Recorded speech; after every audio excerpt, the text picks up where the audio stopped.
Hello everybody, and thank you for tuning in to the weekly report. Trump's Venezuela fiasco.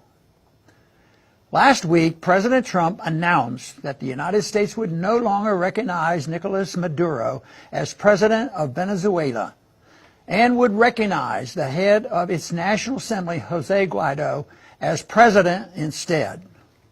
U.S. thus openly backs regime change.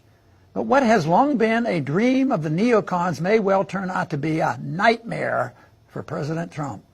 Why did Trump declare that the Venezuelan president was no longer the president? According to the State Department, the administration was acting to help enforce the Venezuelan Constitution. If only they were so eager to enforce our own Constitution. It's ironic that a president who has spent the first 2 years in office fighting charges that a foreign country meddled in the U.S. elections would turn around and not only meddle in foreign elections, but actually demand the right to name a foreign country's president. How would we react if the Chinese and the Russians decided that President Trump was not upholding the U.S. Constitution and recognized Speaker Nancy Pelosi as U.S. President instead?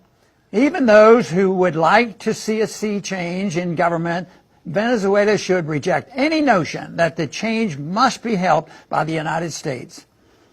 According to press reports, Vice President Mike Pence was so involved in internal Venezuelan affairs that he actually urged Guaido to name himself president and promise U.S. support. This is not only foolish, it is very dangerous. A Venezuelan civil war would result in mass deaths and even more economic misery. Regime change has long been U.S. policy for Venezuela. The U.S. has been conducting economic warfare practically since Maduro's predecessor, Hugo Chavez, was first elected in 1998. The goal of U.S. sanctions and other economic measures against Venezuela and other countries in the Washington's crosshairs is to make life so miserable for average citizens that they rise up and overthrow their leaders. But of course, once they do, they must replace those leaders with someone approved by Washington. Remember, after the Arab Spring in Egypt, when the people did rise up and overthrow their leader, but they then elected the wrong candidate. The army moved in and deposed of the elected president and replaced him with a Washington-approved politician. Then Secretary of State John Kerry called it restoring democracy.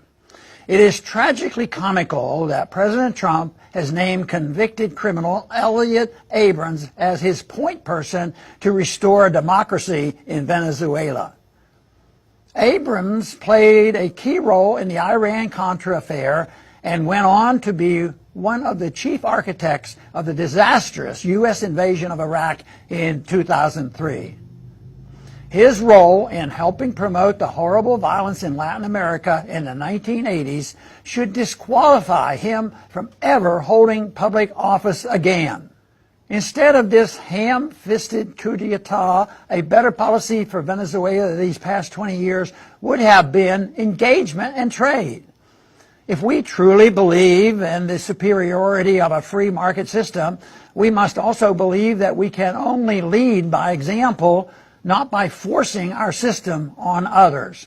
Just 4 months ago, President Trump said at the UN, "I honor the right of every nation in this room to pursue its own customs, beliefs, and traditions.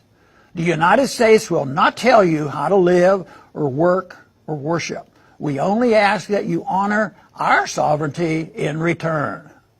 Sadly, it seems that these were merely empty words. We know from Iraq, Libya, Syria, and more that this will not end well for President Trump or for the United States. We must leave Venezuela alone. Thanks for listening.